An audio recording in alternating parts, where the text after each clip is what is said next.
nós estamos fazendo uma série de entrevistas sobre o novo coronavírus, ouvindo vários pesquisadores da nossa universidade, pessoas envolvidas com pesquisas, com trabalhos, com ações relativas ao novo coronavírus. Projeções de crescimento do número de casos e óbitos da Covid-19 do Brasil é o tema da nossa entrevista de hoje.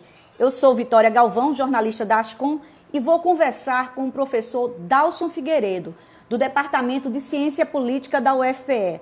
Vamos lá, eu gostaria que inicialmente o senhor se apresentasse e também apresentasse esse grupo que está produzindo esses dados sobre a Covid-19 no Brasil. Certo, tranquilo. Então, meu nome é Dalson Figueiredo, eu sou professor da UFPE, do Departamento de Ciência Política, e atualmente eu coordeno o programa de pós-graduação em Ciência Política da UFPE. Que danado cientista político está falando sobre doença, né? Isso não é coisa de médico, não é coisa de epidemiologista. De fato. Então, se você perguntar para mim, né, eu não sei a diferença entre mitocôndria e complexo de Golgi, não lembro mais, eu aprendi no colégio, mas já esqueci. Mas o nosso grupo ele tem um diferencial, que ele é um grupo de métodos de pesquisa. Né? Então, o que une pesquisadores e estudantes é o interesse pela metodologia de pesquisa, em particular a metodologia quantitativa. Então, o nosso grupo ele usa muitas técnicas de análise de dados. Tem grupo que pesquisa meio ambiente, tem grupo que pesquisa relações internacionais, tem grupo que pesquisa guerra cibernética, enfim, tem vários temas. O nosso grupo, em particular, é um grupo de metodologia. Recentemente, nós fizemos uma parceria com a Unicap, né, e aí essa parceria foi firmada com o professor Juliano Domingues. O professor Juliano ele é um ex-aluno do nosso programa, ele fez o doutorado em Ciência Política conosco e atualmente leciona na Unicap. Depois disso, incorporamos outro docente da Unicap, que é o professor Breno Carvalho, do Departamento de Design. Então, ele vai ficar responsável por reestruturar os nossos relatórios. Então, essa parceria se mostrou importante por isso. Vamos ter um produto agora mais bem acabado. Certo, e temos ainda o Instituto de Criminalística. Isso. E uma instituição de Alagoas. O IC ele é representado pelo perito criminal Diego Henrique. Então, o Diego ele é um dos peritos mais atuantes aqui em Pernambuco, já fez perícia em vários estados do Brasil. Nós esperamos, ainda não temos acesso a esses dados, mas nós esperamos ter acesso a alguns dados mais primários, que a gente diz assim, então dados de melhor qualidade. A gente não pode depender apenas dos dados que são publicizados pelo Ministério da Saúde, porque são dados muito limitados. A gente deve falar isso mais na frente, a questão da subnotificação. Então, a parceria com o IC nesse sentido, é conseguir informação de melhor qualidade. Hoje, pela manhã, eu tive uma reunião com o professor José Alexandre, da UFAL, e ele está usando o mesmo modelo de relatório que a gente desenvolveu para solicitar o lockdown lá em Alagoas. Quando vocês iniciaram essa pesquisa, como ela é feita? Vocês buscam os dados do Ministério da Saúde e mais alguma outra instituição? Logo que a OMS decretou o estado de pandemia, vários portais começaram a contabilizar as estimativas de casos, de mortalidade, letalidade. E aí surgiu a ideia, que tal a gente monitorar esses dados e tentar fazer uma previsão de quando o mundo vai bater em 1 milhão de casos. Então, começou assim. Nós deixamos de analisar os dados agregados mundiais e por país e começamos a analisar os dados do Brasil e começamos a produzir relatórios semanais com as estimativas de novos casos, de diagnóstico, as estimativas de mortalidade e as estimativas de letalidade. E vocês passam para outras instituições? Nós estamos firmando, na verdade, um acordo de cooperação com a CEPLAG. Então, todo dia também a gente está conversando, tentando de alguma forma contribuir com o trabalho do governo, que tem sido pioneiro. Então, Pernambuco lidera o ranking de transparência na disponibilização de informação sobre Covid-19 no Brasil, e a gente está, assim, anos-luz de outros estados. O que é que esses boletins têm apontado em relação ao crescimento da curva?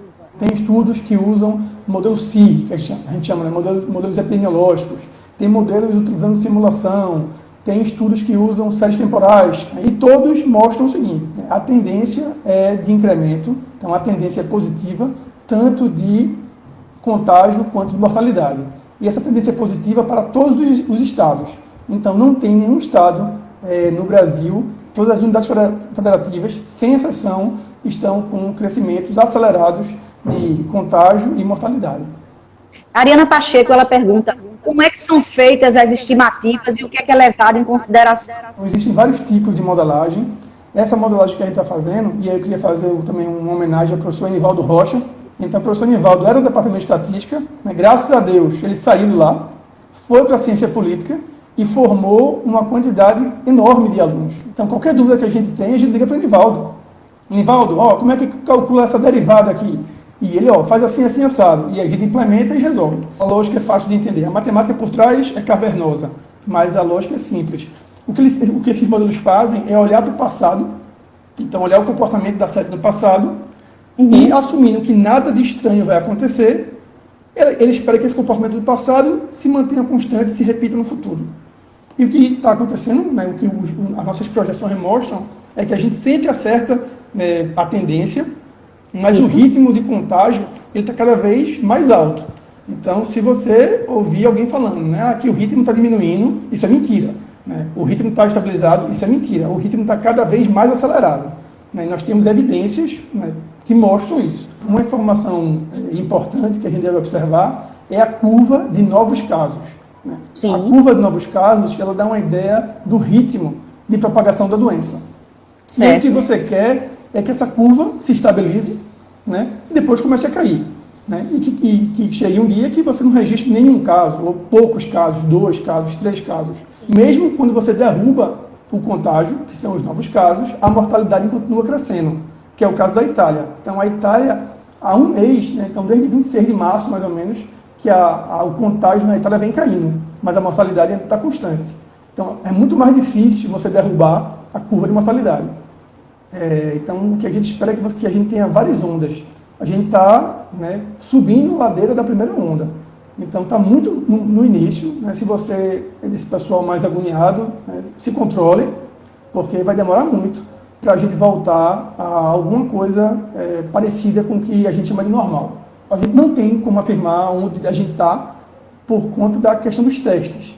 Então, o Brasil testa muito pouco em relação a outros países. Então, a gente testa menos do que o Iraque, por exemplo. Então, a informação que a gente tem é de baixa qualidade. Pegando esse gancho aí, vocês trabalham com os dados oficiais, certo? Isso. Conforme a gente já citou. É do Ministério da Saúde e do Our World in Data, não é isso? A que a gente está utilizando para fazer as projeções para o Brasil, eu vou falar aqui, é o portal Covid do Ministério da Saúde. Outra fonte de dados, que são os dados internacionais, é da Universidade de Oxford. Todo dia, às 11 da manhã, do horário de Londres, eles atualizam os dados e deixam disponível para download. Então, uma arma importante agora dos cientistas contra a Covid é a transparência. Os governos têm que ser transparentes e os cientistas têm que ser transparentes no que eles estão fazendo. Então, os nossos dados são todos públicos, os nossos scripts computacionais estão todos disponíveis. E como é que fica a subnotificação diante desses números oficiais? Medir coisas não é uma coisa trivial. Né? A gente está acostumado, hoje em dia, a gente mede as coisas com mais facilidade. Né? Então, existem dispositivos para tentar fazer a mensuração. Se o dispositivo está mal calibrado, né, se eu tenho uma balança que está quebrada, ela vai me dar uma informação errada. Então, o que a gente está tendo hoje é que a mensuração da quantidade de casos está descalibrada. Então, a gente está medindo, né, a quantidade de contágio de forma inadequada. E isso é verdadeiro tanto para casos quanto para óbitos. Os números da Covid no Brasil, eles seriam quantas vezes maiores? Então, de acordo com a nota técnica que foi publicada semana passada pelo SEDEPLA, né, da UFMG, esse número varia entre 7 e 8.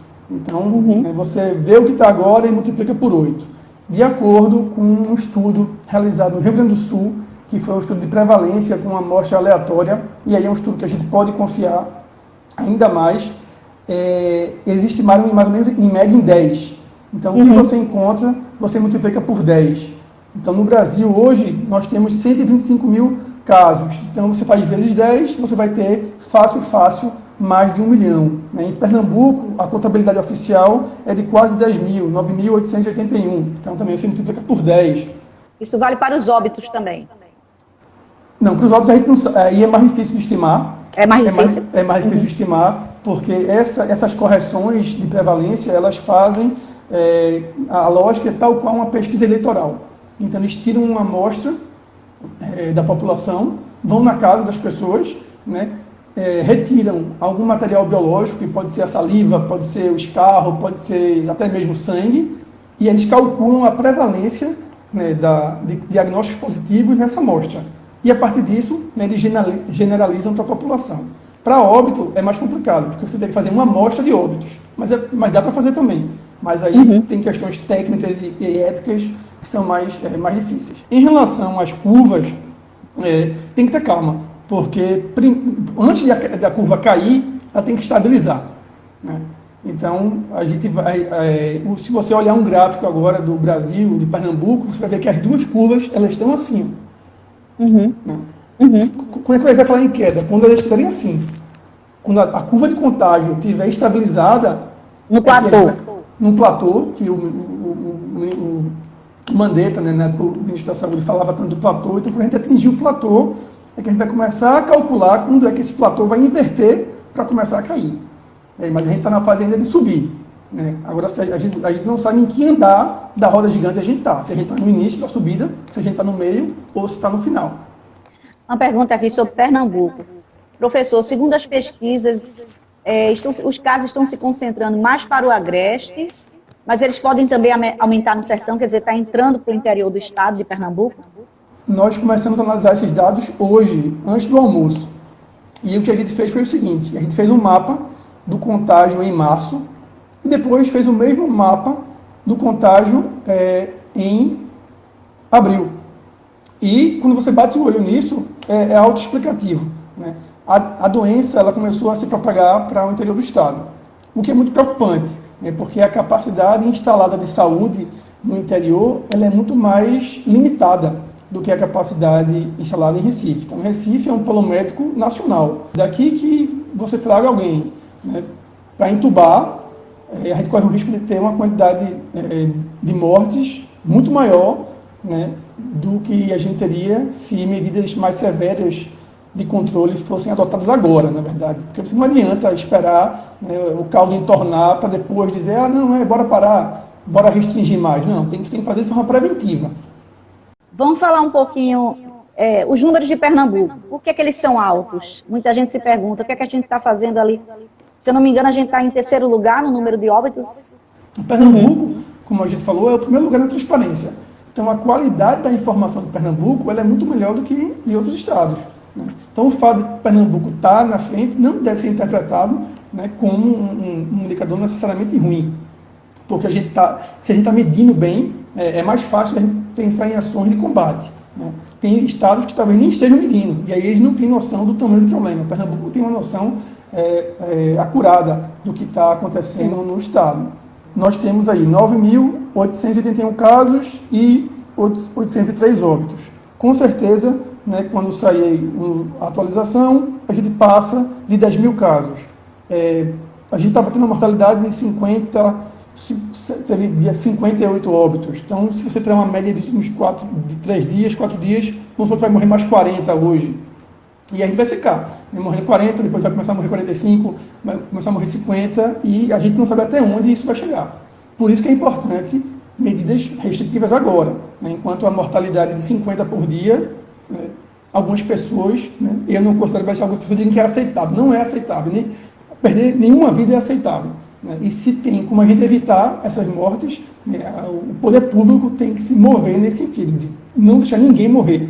Pronto, a gente hoje vive o isolamento social, mas existe uma tendência, por conta dos números crescentes, de chegar ao lockdown, que é o fechamento total. Se o Estado não deveria decretar medidas, uma restrição maior. Queria que o senhor falasse um pouquinho sobre isso, se a gente está caminhando realmente para um lockdown.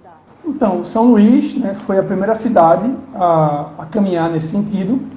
Então, o governador, né, acatou a decisão da Justiça, né, de medidas mais restritivas. O Pará já anunciou, né, que vai fechar a capital em mais 9 cidades. E essa semana aqui em Pernambuco, o Ministério Público solicitou, né, mas foi negado. De acordo com o parecer, e eu li isso hoje pela manhã, falou que não existem evidências científicas que corroborem ou que justifiquem o lockdown no Estado. E, de fato, eu li a peça do no Ministério Público, e o Ministério Público não incluiu, né? Não tinha um gráfico na petição inicial, não tinha uma tabela, não tinha uma previsão, não tinha uma estimativa, né? Então, enfim, isso enfraquece, né, o pedido, já que você não está mostrando evidências. Nesse momento, o nosso grupo de pesquisa está desenvolvendo um relatório para solicitar o lockdown, né, em Pernambuco, e o nosso grupo auxiliar, né, nosso grupo parceiro de pesquisa em Alagoas, está fazendo a mesma coisa para pedir lockdown em Alagoas. Qual é o argumento de vocês? Que o crescimento do contágio, né, ele é positivo em Pernambuco, ele é positivo na capital, né? O Brasil, de forma geral, apresenta crescimento em ambas as curvas, né, tanto de mortalidade quanto de ritmo de contágio, né? A gente tem um problema sério de acesso à água e saneamento básico. Então, o modelo, né, do Imperial College ele foi pensado para sociedades como o Reino Unido, como a Itália, como a Espanha, que tem um IDH muito mais alto do que o Brasil. O Brasil combina desigualdade africana. Uma parte expressiva da população do Brasil não tem acesso à água, a saneamento básico, né? E essas desigualdades ainda são piores no Norte e Nordeste. Então, esse lockdown deveria ser decretado já, professor?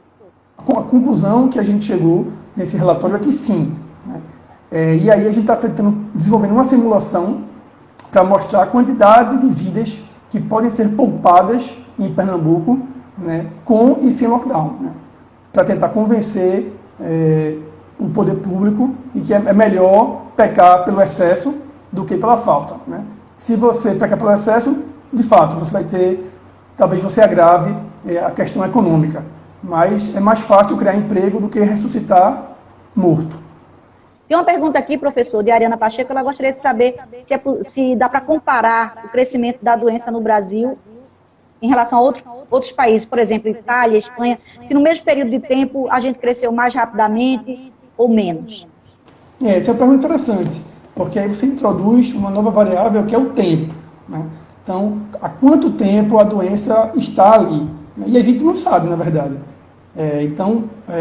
Os Estados Unidos foi um caso emblemático nesse sentido. Eles tinham um registro que eles achavam que era o caso número 1 e depois descobriram que a doença já circulava lá há mais tempo. O Brasil aconteceu algo parecido, mas depois o próprio Ministério descartou, né? Então, a gente tem esse registro de 26 de fevereiro como a data de ocorrência do primeiro caso no Brasil, mas a gente não tem certeza que foi 26 de fevereiro. Talvez isso aqui já tenha chegado aqui antes do Carnaval, por exemplo. E um indício forte disso é o aumento de mortes por síndromes respiratórias, né, e mortes correlacionadas, né, com efeitos causados pela Covid. Então, a gente pode... né, então, é plausível o cenário de que a doença chegou aqui antes. E aí, essa comparação em termos de... No mesmo período, do ponto de vista técnico, é o mais correto a ser feito, mas, de novo, é aquela questão que eu falei do erro de mensuração. A gente não tem certeza de quando a doença chegou. Arthur Lira pergunta, professor, quando vai ser possível observar os efeitos do lockdown no Maranhão? Então, a estimativa importante é você ver quanto tempo demora para uma pessoa sintomática, né, mostrar os sintomas e ficar doente e melhorar, né? E aí o que os estudos mostram é que mais ou menos em 2 semanas, né, você já consegue observar essa mudança de tendência na curva. Então, né, se o lockdown foi decretado agora dia 5, você esperaria aí 14, 15, 16 dias para começar a observar uma variação na curva. Mas a gente não tem nenhuma estimativa precisa que sejam 15, ou 18, ou 20 dias. O problema é que se você decreta um lockdown de 60 dias, o efeito psicológico na população é muito ruim, né? É por isso que os estados, né, eles não dizem que vão adiar por 6 meses. Eles dizem que vão adiar por 15 dias, depois vão renovando, para a população não ficar assustada. Mas o governante sabe, não quero alarmar ninguém, mas o governante sabe que em 15 dias não vai resolver. Aí vai colocar 15 dias, depois mais 15 dias, e aí você não vai sentindo, é aos pouquinhos. Se fosse 6 meses, você ia ficar bem mais abalado psicologicamente. Quem está aqui assistindo a nossa conversa é o professor Gauss Cordeiro. Forte abraço, pessoa amiga querida. Um dos maiores estatísticos do mundo, professor Gauss. Sou fã. E ele está dizendo aqui, Dalson, um lockdown não resolverá a aglomeração dos pobres. Esse é um ponto importante. Ele está certo. Então, exemplo, a Suécia, né, que foi um país que não adotou medidas restritivas, né, o índice de coabitação na Suécia é muito perto de 1. Né, então, ou seja, em uma casa vive uma pessoa. E em Pernambuco, quanto é isso? Né, então, existe um indicador do IBGE que é a densidade habitacional por cômodo. O Amazonas lidera, né, mas Pernambuco isso é muito grande. Né, então, você tem habitações que chamam 6 pessoas, 8 pessoas. Como é que esse pessoal vai se isolar? É difícil, é um desafio ainda maior. Mas, de novo, né, esses modelos foram pensados para países desenvolvidos. Né, não existe modelo epidemiológico para saber como uma doença dessa se propaga numa comunidade, por exemplo. Então, é um desafio. E sem acesso à água, e sem condições sanitárias adequadas. E aí, a coordenação de política pública tem que ser muito forte. Né? Então, você tem que ter a Secretaria de Saúde combinada com a Secretaria de Segurança Pública. Porque você vai ter que ter PM na rua para, de alguma forma, coagir as pessoas a ficarem em casa. O percentual de adesão em Pernambuco não está o ideal. Em São Paulo, por exemplo, nunca está. O ideal seria 70%, pelo menos, não é isso? A gente também vem monitorando esses dados da Inloco. Infelizmente, eles não disponibilizam os dados para download. Então, o que a nossa equipe fez foi digitar os dados do site e colocar na internet. Então, quem quiser, a gente está colocando na internet também diariamente essa informação. E, de fato, depois de uma tendência de aumento, né, nós estamos agora vendo uma tendência ao contrário, de redução. Então, existe uma sazonalidade. Né, então, se o ouvinte aí não fez o curso de estatística, professor Gauss, anote aí, sazonalidade é uma variação que ocorre em período regular do tempo. Né, então, lembre aí, né, época de Natal, né, você sempre tem mais vendas. Julho, você sempre tem mais viagens. E isso é recorrente. Então, existe uma sazonalidade também no índice de isolamento social. Por quê? Sábado e domingo, naturalmente, as pessoas ficam mais em casa. Então, o comportamento desse gráfico, né, você vai sempre ver a variação e os picos no final de semana. Mas a tendência, nesse momento, é de queda no Brasil. Quando sai o próximo boletim, quais são os números que eles apontam? Eu queria que o senhor falasse um pouquinho Brasil e Pernambuco. No primeiro dia, a gente acertou, né, ficou muito próximo do valor previsto. E a gente ficou muito triste, porque a partir de hoje a gente vai começar a errar, e vai errar muito. Né? Mas o que a gente observou, na verdade? Que a gente está acertando a tendência, mas o ritmo de crescimento da série de mortes e de casos está muito mais rápido do que a gente consegue modelar, na verdade. Então a gente está usando esse modelo ARIMA, né, ele tende a subestimar, né, a tendência do crescimento. E então é como se a gente tivesse 2 dias atrás do que está acontecendo. Então, o que a gente está fazendo agora é tentar corrigir esse erro do modelo para tentar produzir previsões mais certeiras. Mas aí é o seguinte, né? Se o modelo diz, por exemplo, que até o dia 10 de maio vai morrer 9.129 pessoas, essa é a previsão pontual do modelo, né, com intervalo de 8.145 até 10.000, pode ter certeza que vai morrer no mínimo 9.129. Então, foi essa a tendência que a gente observou. Então, no dia 10. No dia 10. Daqui a 3 dias. Daqui a 3 dias, a gente já vai ter ultrapassado, com certeza, a marca de 10.000. Então, professor, deixa um espaço aí para as suas palavras finais nesta live de hoje. Então, agradeço o convite, Vitória. Pessoal, agradeço também a companhia de vocês. Assim, falar 2 coisas. Uma que eu não pude falar em outra live que eu participei, que é a questão da população carcerária. Eu acho que a comunidade científica tem que começar a falar mais sobre isso, porque o Brasil tem hoje a 3ª população carcerária do mundo. A gente só perde para a China e para os Estados Unidos. Né? O terceiro somos nós, com quase 1 milhão. Então são 800 mil os números oficiais de 2019, mas com certeza a gente já tem algo próximo de 1 milhão de encarcerados. E as prisões, né, como todo mundo deve saber, né, são focos de propagação de doença. E uma vez que um vírus desse, né, chegue nos sistemas prisionais do Brasil, né, a gente está caminhando para um cenário pior do que o cenário de guerra, que não consigo nem colocar em palavras o que vai acontecer com essa população. Então, além da mortalidade, né, dos que vivem fora das grades, a gente vai ter outra mortalidade muito grande também, que é o pessoal do sistema prisional. E em relação ao que pode ser feito, né, a sugestão é T ao quadrado, testagem e transparência. Então a gente tem que aumentar a quantidade de testes. Né? O Brasil não pode testar menos que o Iraque, que é um país que acabou de passar por guerra, e transparência. Então, por exemplo, hoje, né, eu desafio você a encontrar quantos testes foram feitos em Pernambuco, né, ou na Paraíba, ou no Piauí, ou em São Paulo. Então, a gente não tem uma base de dados consolidada com a testagem por estado. Mas, por exemplo, no Ministério da Saúde, né, eles divulgam casos e óbitos, mas não divulgam testes. Com a informação de teste, a gente consegue calcular a prevalência. Com o cálculo da prevalência, a gente sabe quantas pessoas no Brasil foram infectadas e a gente estima, né, quando é que vai ser o pico e quando é que a vida pode voltar ao normal. Professor, muito obrigada pela entrevista, também, pela conversa aqui. Agradeço a todos que nos acompanharam, pelas perguntas. Boa tarde. Tchau. Boa tarde. Tchau.